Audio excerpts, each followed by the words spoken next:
बिस्मिल्लाहिर्रहमानिर्रहीम। अस्सलामुअलैकुम। शहर परदेस में था और मैं परेशान थी क्योंकि मेरी आंखों में दाना निकल आया था। सास को पता चला तो बोली, मेरा दिया टोटका इस्तेमाल करेगी तो जल्दी ठीक हो जाएगी। यूं सास रोजाना रात को मेरी आंखों पर गर्म कपड़े की सिकाई करती और सख्ती से मना करती कि इस दौरान हरगिज आंखों से कपड़ा ना हटाना वरना अंधी हो जाओगी। यूं मैं वो कपड़ा आंखों पर रखते ही सो जाती थी। सुबह उठती तो मेरे हाथ पांव पर नेल पॉलिश लगी होती थी। मुझे सास पर शक हुआ। यूं एक दिन चुपके से मैंने अपनी जगह नौकरानी की आंखों पर कपड़ा डलवा कर लेटा दिया और छुपकर सास को देखने लगी। थोड़ी देर बाद मेरे सर पर आसमान टूट पड़ा जब सास ने अंदर आते ही, मेरा नाम सबीन है, मेरे शौहर से मेरी पसंद की शादी हुई थी। उसने मुझसे मोहब्बत की शादी की, लेकिन साथ ये भी कहा कि मैं तुम्हें शादी के फौरन बाद ही छोड़कर बाहर के मुल्क चला जाऊंगा, क्योंकि ये मेरी माँ की शर्त थी और मुझे अपनी माँ और बहनों के लिए भी बहुत कुछ करना है। उन्होंने कहा था कि तुम्हारी शादी के लिए सब लोग मान नहीं रहे हैं और माने तो इसी शर्त पर कि शादी के बाद हमें भूल नहीं जाओगे और अपनी बीवी के होकर नहीं रह जाओगे। इसीलिए मुझे जाना होगा। मेरे लिए ये सब कुछ बहुत मुश्किल था क्योंकि मैं अपने शौहर से बहुत ज्यादा मोहब्बत करती थी। हम दोनों ने सारे जमाने से लड़कर एक दूसरे से शादी की थी, लेकिन मैंने अपने शौहर को कहा, ठीक है, आपके ऊपर आपकी जिम्मेदारियां भी हैं जिनको मैं निभाने से आपको कभी नहीं रोकूंगी। मेरा शौहर शादी के तकरीबन 1 महीने बाद बाहर के मुल्क चला गया और उसके बिना मैं बहुत अकेली थी। दिन भर घर के थोड़े बहुत काम करती थी। मेरी 2 नंदें और एक सास थी और सभी एक घर में रहते थे। उनका रवैया मेरे साथ नॉर्मल था, ना बहुत ज्यादा अच्छा और ना बहुत बुरा। कभी कोई बात हो जाती थी और कभी नहीं भी होती थी, लेकिन ऐसे में मुझे अपने शौहर की बहुत ज्यादा याद आती थी। एक दिन मैंने देखा कि मेरी आंख में बहुत ज्यादा दर्द है। मैं परेशान हो गई क्योंकि आंख का दर्द तो बर्दाश्त ही नहीं होता। पहले तो मैं अपनी आंखों को देखती रही कि मसला क्या है। शादी के तकरीबन 2 महीने हो चुके थे। उसके बाद मैंने गौर किया तो मुझे महसूस हुआ कि मेरी आंख में दाना बना हुआ था जो बहुत ज्यादा तकलीफ दे रहा था। मैंने अपनी सास से बात करने का सोचा। मैं कमरे में दाखिल हुई तो मेरी सास मेरी नंद से कोई बात कर रही थी और मुझे देखते ही उन्होंने अपनी जबानें बंद कर ली। तुम यहां? क्या बात है? कोई काम था? और तुमने ये आंख पर हाथ क्यों रखा हुआ है? मेरी सास ने पूछा। मैंने कहा, मेरी आंख में बहुत बड़ा सा दाना बन गया है। मुझे बहुत ज्यादा दर्द हो रहा है। मेरे साथ किसी डॉक्टर के पास चलें ताकि मुझे कुछ आराम आ जाए। तो मेरी सास ने नंद की तरफ देखा और कुछ देर बाद सोचकर बोली, डॉक्टर के पास जाने की क्या जरूरत है? हमारे पास एक ऐसा टोटका है कि बिल्कुल आराम से तुम्हारी आंखें ठीक हो जाएंगी। तुम मेरे साथ आओ। वो मुझे मेरे कमरे में ले गई और मुझे बिस्तर पर लेट जाने को कहा।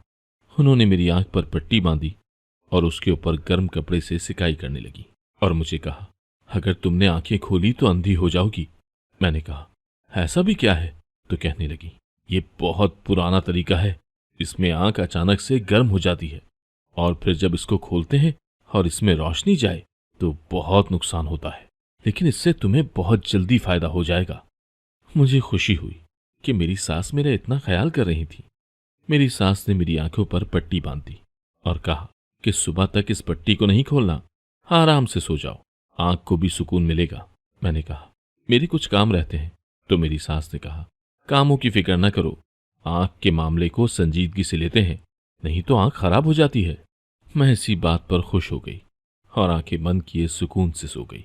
मैंने अपने शौहर को भी बताया तो उसने कहा, अम्मी को इस तरह के बहुत से टोटके आते हैं, तुम्हें कोई मसला नहीं होगा। मैं भी मुतमईन हो गई। मैं सुकून से सो गई और सुबह जब मेरी आंख खुली तो ये देखकर हैरान रह गई कि मेरे हाथों और पैरों पर नेल पॉलिश लगी हुई थी। मैं सोचने लगी कि मैंने ये पॉलिश किस टाइम लगाई थी।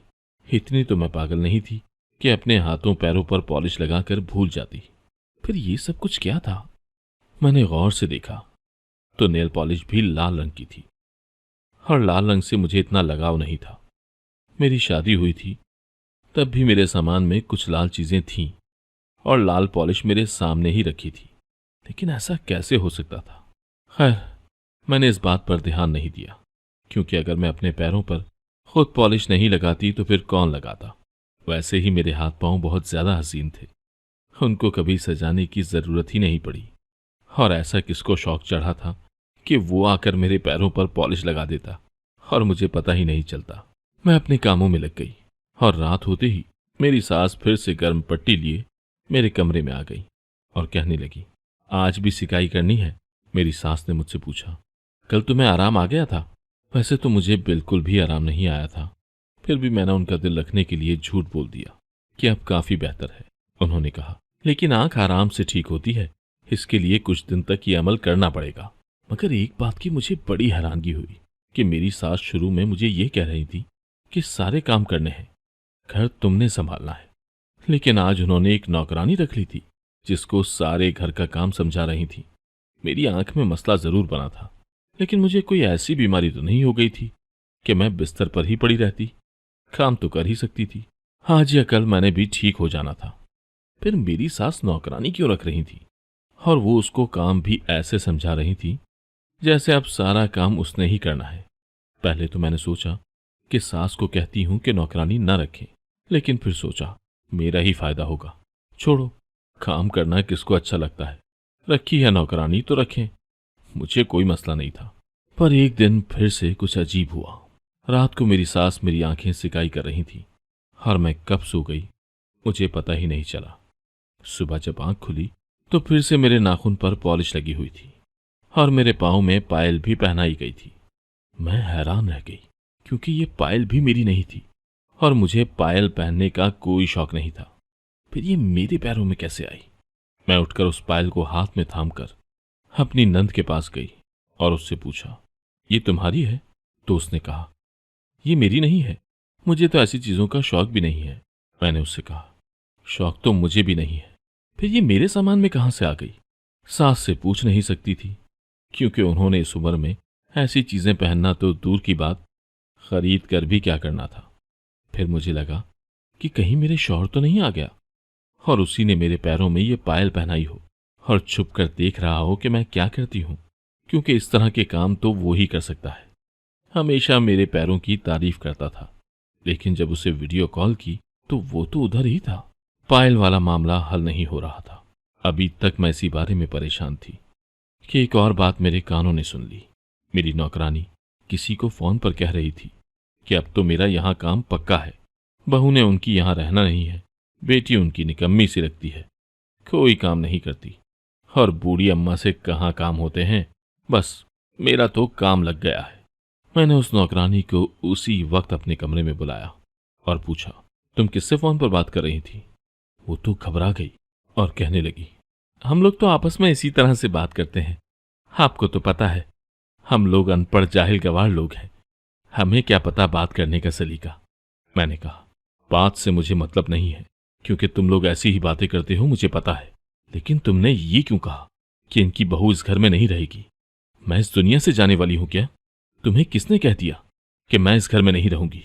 तो कहने लगी, बीबी जी, मैंने अपने दिमाग से थोड़ी ना ये बात की होगी, मुझे तो अम्मा जी ने कहा था कि मेरी बहू इस घर से जाने वाली है, इसीलिए सारा काम तूने करना है, क्योंकि मैं मान नहीं रही थी, मुझे और 2-3 जगह पर भी काम करना था। फिर उन्होंने मुझे अच्छे खासे पैसे देने की बात की तो मैं मान गई। मैं हैरान परेशान रह गई। मैंने कहा, तुम झूठ तो नहीं बोल रही हो?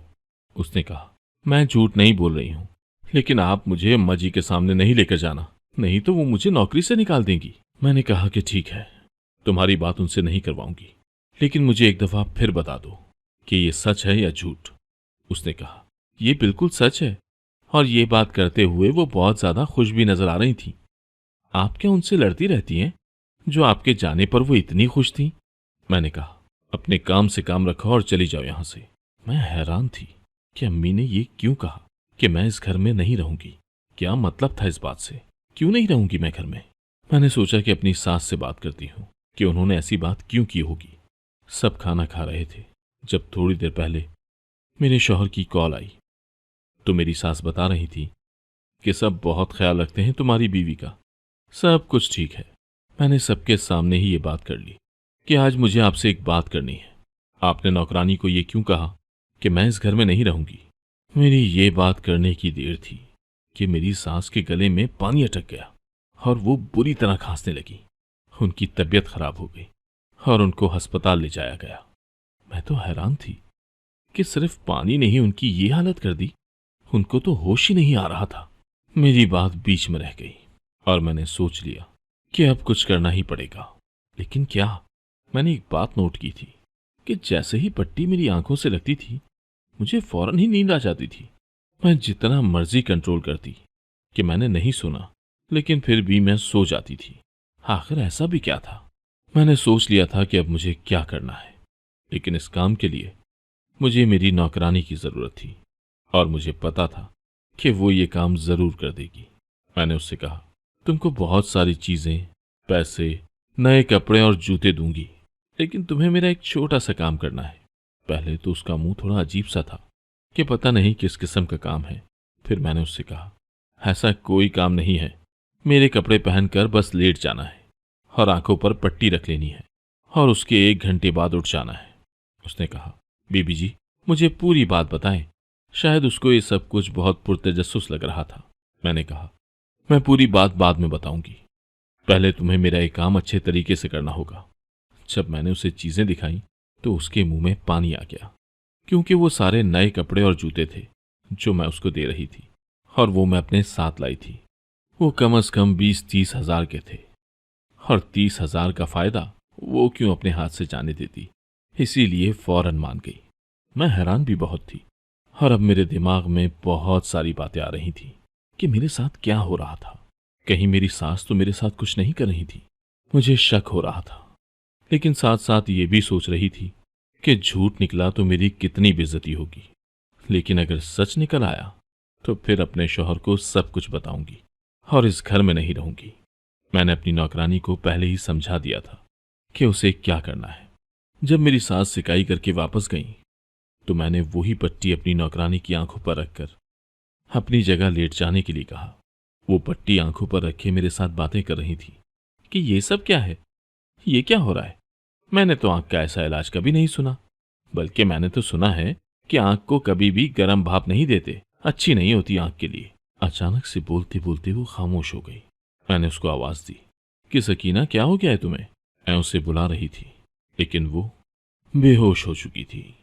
ये देखकर मेरे कदमों तले से जमीन निकल गई। जरूर इस पट्टी के अंदर बेहोशी की दवा थी, जो नाक पर लगते ही इंसान सो जाता था। तभी तो मेरी नौकरानी मुझसे बातें करते हुए ही सो गई और उसको पता भी नहीं चला। मैं हैरान रह गई कि मेरी सास मुझे बेहोश क्यों करती है। यूं तो मेरी सास की तबीयत खराब थी। अस्पताल से आए हुए अभी उन्हें 2 घंटे ही हुए थे, लेकिन फिर भी शाम को वो मेरी आंख की सिकाई करने के लिए आ गई। मैंने अपनी बात अधूरी छोड़ दी थी। मुझे लगा शायद मुझे उनसे ये बात करनी ही नहीं चाहिए थी। वैसे ये बात तो बहुत बड़ी थी, लेकिन फिर भी मैंने इस पर कोई बात नहीं की और उनसे कहा, आज तो आपकी तबीयत खराब थी, आप खुद जाकर आराम करें। तो कहने लगी, नहीं, तुम्हारा आराम भी जरूरी है। मैंने कहा, आज मुझे इतना दर्द नहीं हो रहा है, मैं सुकून से सो जाऊंगी, आप भी अपने कमरे में जाकर सो जाएं। लेकिन मेरी सास ने कहा, मैं अपना काम जरूर करूंगी, नहीं तो तुम्हारी आंख भी ठीक नहीं होगी। वैसे मेरी आंख पहले से बेहतर हो रही थी। मैंने उनको कहा कि मुझे कोई मसला नहीं है और मुझे अभी सोना भी नहीं है, मुझे आपके बेटे की कॉल का इंतजार है। उसने कहा था कि आज तुमसे देर रात तक बात करूंगा। अगर मैं सो गई तो वो बुरा मनाएगा, क्योंकि रोज इस टाइम में सो जाती हूँ और उससे बात नहीं कर पाती हूँ। तो मेरी सास ने एक अजीब बात कर दी कि अगर नाराज होता है तो होने दो उसको नाराज, तुम्हारी आंख जरूरी है। मैंने कहा, नहीं अम्मा, हमारा रिश्ता जरूरी है। वैसे भी मेरी अभी अभी शादी हुई थी और वो वहां जाकर बैठे हैं। अकेले में उनको सारे काम खुद करने पड़ते होंगे। वो तो आप लोगों के लिए ही गए हैं, मेरी तो कोई फरमाइश नहीं थी। जो बात मेरे दिल में दबी हुई थी, आज मैंने ये बात भी अपनी सास को सुना दी, लेकिन वो फिर भी गुस्सा नहीं हुई। कहने लगी, हाँ बेटा, जरूरत तो है, तुमने तो आके कभी कुछ नहीं मांगा, चलो मैं तुम्हारी आंख की टिकोर कर देती हूँ। वो मेरी बात मान ही नहीं रही थी और फिर मजबूरन मुझे ही उनकी बात माननी पड़ी। मैं लेट गई और दिल में सोचने लगी कि उनके सामने सोने का नाटक करूंगी। जब ये चली जाएंगी तो जाग जाऊंगी, नहीं तो मेरा शौहर नाराज हो जाएगा। पर पता नहीं मुझे ऐसा क्या हुआ कि मैं सुबह ही उठी और फिर शौहर का मैसेज मिला कि तुमसे बात करनी थी, बड़ी मुश्किल से वक्त निकाला था, लेकिन तुम्हारे पास तो मेरे लिए वक्त ही नहीं है। मुझे बड़ा अफसोस हुआ, लेकिन मैं ये देखकर हैरान रह गई कि आज फिर से मेरे पैरों पर पॉलिश भी लगी हुई थी और घुंघरू भी थे। समझ नहीं आ रहा था कि ये सब कुछ क्या हो रहा है। मेरा दिमाग घूम गया था। ये चीजें मेरी नहीं थी। इत्तेफाक एक दफा होता है, बार बार नहीं होता। ऐसा तो नहीं था कि मैं खुद ही सब कुछ करके भूल जाती थी, लेकिन अभी तो असल बात का पता चलना था। मैं कमरे के अंदर ही छुप गई और नौकरानी के चेहरे पर पट्टी को इस तरह रख दिया कि उसका ज्यादा चेहरा दिखाई ही नहीं दे रहा था। वैसे भी अगर आपके पूरे मुंह पर कपड़ा हो और सिर्फ आपकी थोड़ी या होंठों का कुछ हिस्सा नजर आ रहा हो तो कोई भी आपको नहीं पहचान पाता। थोड़ी देर बाद मेरी सास और नंद मेरे कमरे में आई और मेरे वहां होते हुए नौकरानी के पैरों पर पॉलिश लगाने लगी, उसके पांव सजा दिए और फिर उसकी तस्वीरें लेने लगी। उसके बाद वो तस्वीरें मेरी नंद ने अपने मोबाइल में सेव कर ली और कहने लगी, पैरों की तस्वीरें बहुत हो गई हैं, अब हमें बाकी हिस्सों की भी तस्वीरें लेनी होंगी। इसको पूरा तैयार करना होगा। आपको बताया तो था मैंने कि ये तस्वीरें एक वेबसाइट पर कितने डॉलरों में बिकती हैं। ये हमारे और किस काम की है। घर के काम करने से इसके हाथ पांव खराब नहीं हो, तभी तो नौकरानी रखी है। उसकी तनख्वाह भी यहीं से आएगी। पर आज इसके पांव कुछ अजीब से लग रहे हैं ना। खैर, वैसे ही भाई ने इसको हमारे सर पर लाकर बिठा दिया है। कम से कम इसकी खूबसूरती का फायदा तो उठाएं। अब मुझे इसके हाथों की भी तस्वीरें चाहिए और चेहरे की भी। सास बोली, लेकिन ये तो सोई हुई है। तो मेरी नंद ने कहा, कोई बात नहीं, हम इसका नाम सोई हुई हसीना रख देंगे। अम्मी चुप कर जाएं। आप कहीं से तो पैसे आने दें, वरना ये क्या है। ये तो भला हो मेरे बॉयफ्रेंड का, जिसने मुझे इस वेबसाइट के बारे में बता दिया। ऐसा कैसे हो सकता था कि मैं इतना बड़ा प्लान बनाती और उनकी बातों को रिकॉर्ड ना करती। मैंने अपने फोन की वीडियो पहले ही ऑन कर रखी थी। मैंने अपना पैर जैसे ही एक तरफ रखा तो शोर से उन्होंने मुझे देख लिया और मुझे देखकर हैरान रह गई। उनके चेहरे के रंग ही उड़ गए थे। मगर सकीना तो बेचारी अब तक बेहोश पड़ी थी। लेकिन मैंने उनको बहुत बातें सुनाई। मैंने कहा, आप औरतें नहीं हैं, आप तो दलाली करने वाले मर्दों से भी बुरी हैं। मैंने इतनी इज्जत दी आप लोगों को, आपके लिए अपने शौहर की रफाकत कुर्बान की, उसको दूर भेज दिया, जबकि अभी हमारी शादी को 1 महीना भी नहीं हुआ था। और आप लोग उसके पीछे से क्या कर रही हैं? मुझसे पैसे कमा रही हैं। आज तो घर में बेहोश करके पैसे कमा रही हैं, कल तो उठाकर मुझे बाजार में बेच आएंगी। मेरी सास सफाइयां देने लगी। नहीं बेटी, दरअसल तुम्हारे हाथ पांव बहुत प्यारे हैं, तो ये तुम्हारे पैरों की तस्वीरें लगा रही थी, लोगों को यह कहकर कि उसके पांव हैं। मैंने कहा, मैंने सब कुछ सुन लिया है, अब आपकी बातों में नहीं आऊंगी। मैंने फौरन वो सारी वीडियो अपने शौहर को भेज दी। मेरे शौहर को वापस आने में 2 हफ्ते लग गए, लेकिन जब वो वापस आया तो उसका गुस्सा ऐसा ही था जैसे आज ही उसने ये सब कुछ देखा है। वो 2 हफ्ते मैं अपने घर में थी। मेरा शौहर सबसे पहले मेरे घर आया, मेरे माँ बाप से भी माफी मांगी और मुझे इस भरोसे पर ले गया कि अब मैं कभी वापस नहीं जाऊंगा, यहीं पर रहूंगा इसके साथ, और इसको अलग भी रखूंगा। उसने अपनी माँ और बहन को भी बातें सुनाई और कहा कि आपसे ये उम्मीद नहीं थी, आप मेरी इज्जत को इस तरह नीलाम करेंगी। और ये मेरी बहन, जिसको मैं बहुत ज्यादा शरीफ समझता था, जिस लड़के के साथ ये बातें करती है ना, उसी के साथ इसकी शादी करवा दे, नहीं तो कल आपकी बेटी भी बदनाम हो जाएगी। मेरे शौहर ने मुझे अलग कर दिया। वो मेरी नंद और सास के लिए पैसे भेज दिया करता था, पर रहता मेरे साथ ही था। हमेशा बहू को ही समझाया जाता है कि इज्जत से रहना, सास को मां समझना और नंद को बहन समझना। लेकिन जब वो लोग उसी बहू को बेटी तो दूर की बात है, इंसान भी न समझे, तो फिर आप क्या करेंगे।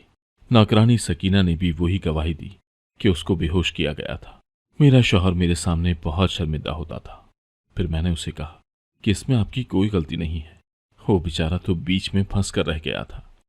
मुझे उस पर इतना ज्यादा तरस आता था कि वो अपनी माँ और बहन का साथ दे या मेरा, क्योंकि अगर अपने ही गलती पर हो और आपने उनका साथ कभी ना छोड़ना हो तो फिर इंसान बहुत बड़ी कश्मकश में फंस जाता है। और यही माएँ और बहनें ये क्यों नहीं सोचती कि आने वाली बहू को तकलीफ देकर दरअसल वो अपने बेटे के लिए ही मुश्किलात पैदा कर रही होती हैं। मुझे तो ऐसा लगता है कि जिन लोगों को अपने बेटों से प्यार होता है उनको अपनी बहू भी अच्छी लगती है, और जिनको अपने बेटे अच्छे नहीं लगते तो फिर बहू भी बुरी लगती है। अल्लाह सबको हिदायत दे। किसी की बेटी को भी बेटी ही समझिए। अगर आपके घर बेटी है तो फिर जिस किसी को आप अपने घर ला रहे हैं वो भी तो उसकी बेटी ही है। उसने भी उसको इसी तरह से पाला होगा और कैसे अपने दिल पर पत्थर रखकर उसको रुखसत किया होगा। मुझे आज भी ये सब कुछ सोचकर बहुत गुस्सा आता है, लेकिन मैं क्या कर सकती हूँ। अल्लाह ने मुझे प्यारा सा बेटा दिया है और मेरी जिंदगी अच्छी गुजर रही है। अल्लाह ही कहता है कि सबको माफ कर दो और मैंने उन लोगों को माफ कर दिया। अगर आपको आज की कहानी पसंद आई है तो वीडियो को जरूर लाइक कीजिएगा और अपने दोस्तों के साथ भी शेयर कीजिएगा। और हाँ, अगर आपने अभी तक हमारा चैनल सब्सक्राइब नहीं किया तो जरूर सब्सक्राइब करें। मिलते हैं कल एक नई और दिलचस्प कहानी के साथ। अल्लाह हाफिज।